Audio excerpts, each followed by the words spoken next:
YouTube has overtaken Netflix to become the largest video streaming platform in the world, but could it replace Hollywood entirely? There's never been more competition for attention, and the film industry is struggling to keep up with the overwhelming amount of content published every minute online. I've been working in and researching the film industry for 3 years, so that in this video I can break down how YouTube is challenging the streaming industry, what the future of Hollywood looks like, and how Mr. Beast is involved with all of it. It's a little mind-boggling just how much content is on YouTube. More than 3.7 million videos are uploaded every single day, with more than 500 hours of content uploaded every minute. Sure, not all the content is good or even watchable, but there is still an impressive amount of valuable, entertaining, and useful videos. When you think about the fact that YouTube is the largest database of videos ever created, it's kind of mind-blowing. YouTube has been growing steadily, with a brand value that's risen to almost $30 billion in the past 3 years. It's my favorite streaming service, hands down, even if it doesn't have premium shows like Game of Thrones or Squid Game. So let's compare it to Netflix, which at about 200 billion hours of viewing every single year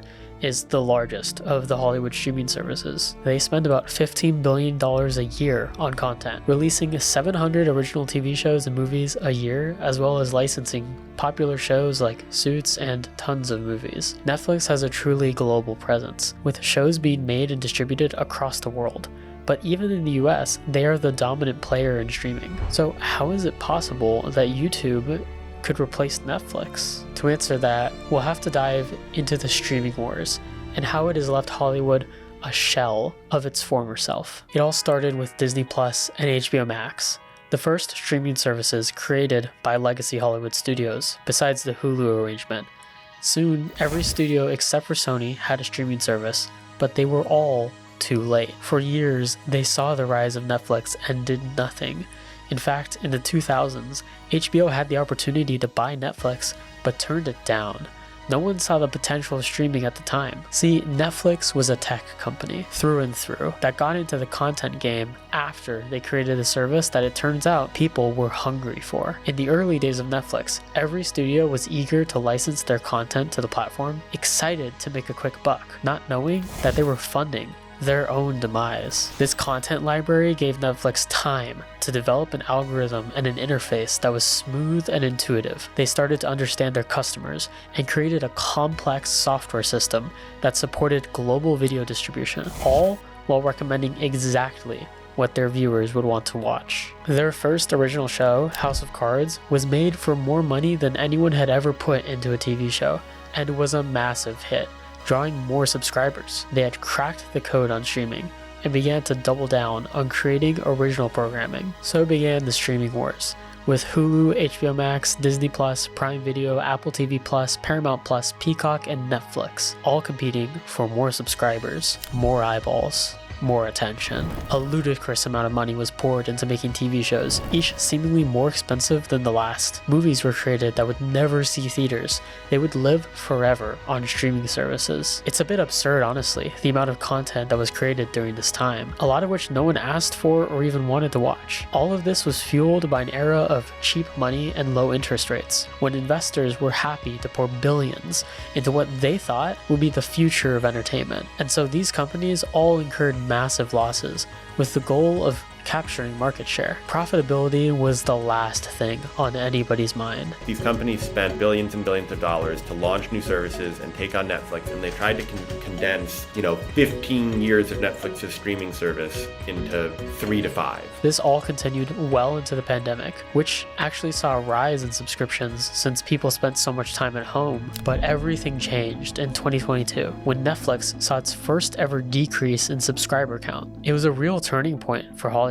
Suddenly, the stock price for all the major streaming players tumbled as investors realized that the streaming market was saturated. Interest rates were on the rise as well, making investing unlimited funds into unprofitable businesses much less appealing. So turning a profit and cutting costs became the new norm, which meant layoffs and making less content. But with less content, how will these services expect to grow, to become profitable? After all, Netflix is the only player to actually make a buck from streaming, leaving all the major Hollywood studios with massive losses. Massive investment investments into building software, hiring tech professionals, and making content, and practically nothing to show for it. Enter YouTube.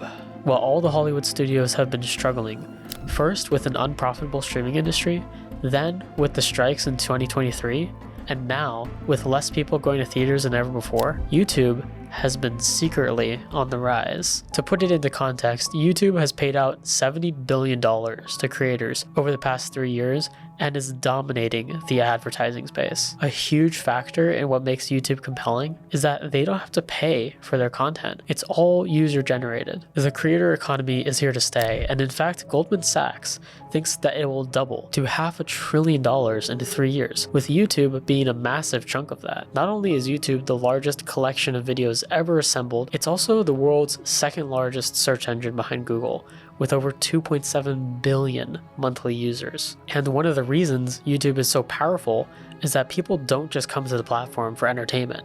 They also come to learn, to look at reviews for products, to gain information about any topic they're interested in, or just to educate themselves, which makes it an incredible opportunity for businesses, and something I don't see enough businesses taking advantage of. With so many users, it's possible to gain a following on pretty much any topic, like my friend Debo, who's getting thousands of views on videos I'm helping him make about quantum computing. If you have a business and want to turn YouTube into a powerful tool for acquiring customers and clients, I want to help you. That's why I've created a step-by-step system that drives new leads to your business and turns them into valuable relationships that you own.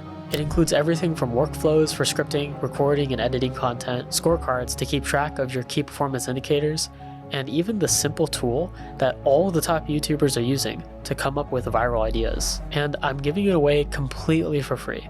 So just click the link in the description. Back to Hollywood. Traditional TV and movie production is incredibly expensive, and TV shows and movies have never had more competition for attention than ever before. While I think there will always be a home for the premium content that Hollywood releases, we're already in an era where YouTube videos, TikToks, and Instagram Reels are the dominant form of media. But could YouTube replace the film industry entirely? Well, to answer that, we'll have to bring in the #1 YouTuber in the world. Mr. Beast, aka Jimmy Donaldson, has had a meteoric rise as he's created a media empire that rivals even the biggest players in Hollywood. And this year, he's taking his brand to Amazon to make the largest game show of all time for their Prime Video service. The deal is absolutely massive, and it's going to launch Mr. Beast fully into the mainstream in a way that few YouTubers ever managed to really do. But could it be a sign that the balance of power in media is shifting from the traditional players to online content creators? I think it's possible. While Amazon will surely benefit from the arrangement, it's Jimmy who will be the true winner from the deal. With over 248 million subscribers, he'll soon overtake Netflix's 260 million. And I think it's a testament to the power of YouTube that a single channel can get as many viewers as an entire platform. So heading into the future, I see deals with YouTubers becoming more and more frequent, which leads us back to the future of Hollywood. How will it compete against a world that is producing an unfathomable amount of content every minute? Well, if you can't beat them, join them. I think the only way for Hollywood to stay relevant is to leverage the power of online digital platforms, instead of trying to compete against them. A great example of this was the social media hype leading up to Dune 2.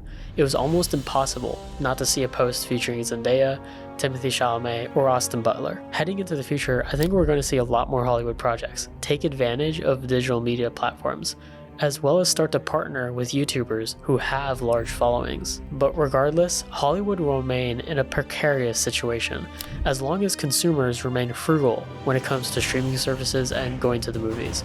So I think the large players will begin to consolidate or fade. Will Mr. Beast change the relationship between YouTube and Hollywood forever? You can check out my last video if you want to learn more about the game show he's creating. And if you're interested in what the future will hold for the film industry and the creator economy, make sure to subscribe so that you don't miss out on my weekly uploads. I'll see you in another video. Peace.